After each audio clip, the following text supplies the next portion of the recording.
രണ്ടാഴ്ച മുന്നേ നമ്മൾ വീട്ടിലോട്ട് വന്ന സാധനത്തിന് നമ്മൾ തിരിച്ച് എവിടെ നിന്നാണ് വന്നത് അവിടെ തന്നെ തിരിച്ച് കൊണ്ടാക്കാൻ വേണ്ടി പോകും കേട്ടോ. എൻ്റെ ചേച്ചീനായിട്ട് നമ്മൾ കൊണ്ടാക്കാൻ പോകുന്നത്. എന്തായാലും എൻ്റെ താഴെ അവളെ കമൻറ്റ് കാണും എന്തെങ്കിലും. എന്നാലും ഞാനും അമ്മയും ആയിട്ടാണ് കൊണ്ടാകുന്നത്. സാധാരണ ഞാനാണ് കൊണ്ടാക്കുന്നത്. ഇവിടെ ഞാൻ അമ്മേനും കൂടി വിളിച്ചു, അമ്മ വാ നമുക്ക് കുറച്ച് ഇരുന്നിട്ടൊക്കെ വരാം. നമ്മളെ വീട്ടിൽ നിന്ന് വെറും 10 മിനിറ്റ് ഉള്ളൂ അവർ വീട്ടിലോട്ട് പോകാൻ വേണ്ടിയിട്ട്. അതുകൊണ്ട് തന്നെ ഇടയ്ക്കിടയ്ക്ക് ഇങ്ങനെ വന്നും പോക്കും ഒക്കെ ഉള്ളതാട്ടോ. ഇത്രയും ദിവസം വന്ന് നിന്നുകൊണ്ട് തന്നെ അമ്മയ്ക്ക് കുറച്ച് സങ്കടം ഉണ്ടായിരുന്നു കേട്ടോ അവളെ കൊണ്ടാക്കാൻ നേരം. അവൾ പോകുന്നതുകൊണ്ട് തന്നെ. കാരണം അമ്മയും ചേച്ചിയാണ് കുറച്ചും കൂടി ഒന്ന് ഇങ്ങനെ അടയും ചക്കരയും പോലെ ഇരിക്കുന്ന ആൾക്കാർ കേട്ടോ. അതുകൊണ്ട് തന്നെ അമ്മയ്ക്ക് ഭയങ്കര സങ്കടമായിരുന്നു കേട്ടോ.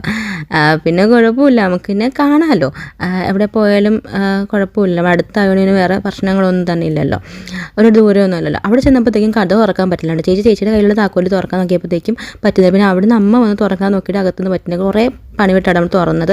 നമ്മളിവിടെ വന്ന മെയിൻ ഉദ്ദേശം നമ്മൾ ക്രിസ്മസ് ട്രീയും കാര്യങ്ങളൊക്കെ സെറ്റ് ചെയ്യണം. നമ്മൾ മുമ്പ് മേടിച്ചിട്ടുണ്ടായിരുന്നു. ഇതിൻ്റെയൊക്കെ വീഡിയോയും സെറ്റ് ചെയ്യുന്ന വീഡിയോ ആയിട്ട് ഞാൻ ഇട്ടിട്ടുണ്ട് കേട്ടോ ചാനലിൽ. അത് കണ്ടു നോക്കുക കേട്ടോ താല്പര്യമുള്ളവർ. ചെന്നപ്പോൾ പപ്പ ഇല്ലായിരുന്നു. പിന്നെ പപ്പ പുറത്ത് വരും. പപ്പ അങ്ങനെ വന്നു കേട്ടോ. അങ്ങനെ അവർ ഭയങ്കര ചർച്ചയിലൊക്കെയാണ് അവിടെ. അതിനുശേഷം പിന്നെ പപ്പയും ചേച്ചിയും പുൽക്കൂട് കെട്ടാൻ തുടങ്ങിയിട്ട് അന്നത്തേക്ക് ഞങ്ങൾ പോകാൻ വേണ്ടി ഇറങ്ങി. കാരണം മഴ വരുന്നുണ്ട്. എങ്ങനെയെങ്കിലും തിരിച്ച് വീട്ടിലെത്തുന്ന മഴയ്ക്ക് മുന്നേ ഞാനും അമ്മയും കൂടി ഇറങ്ങി കേട്ടോ. മഴയ്ക്ക് മുന്നേ വീട്ടിലെത്തണം എന്ന് വിചാരിച്ചാണ് ഞങ്ങൾ ഇറങ്ങിയത്. പക്ഷേ പകുതി എത്തിയപ്പോൾ മഴ പെയ്തു തുടങ്ങി കേട്ടോ ചെറുതായിട്ട്. മഴ ഉറയ്ക്കുന്നതിന് മുന്നേ നമ്മൾ വീട് എത്തി കേട്ടോ. അന്നേരം ഇത്രയേ ഉള്ളൂ വീഡിയോ. അന്നേരം വീഡിയോ ഇഷ്ടപ്പെട്ട് ലൈക്ക് ചെയ്യാൻ മറക്കില്ല. അതുപോലെ ഫുൾ വീഡിയോ കാണാൻ താല്പര്യം കണ്ടു.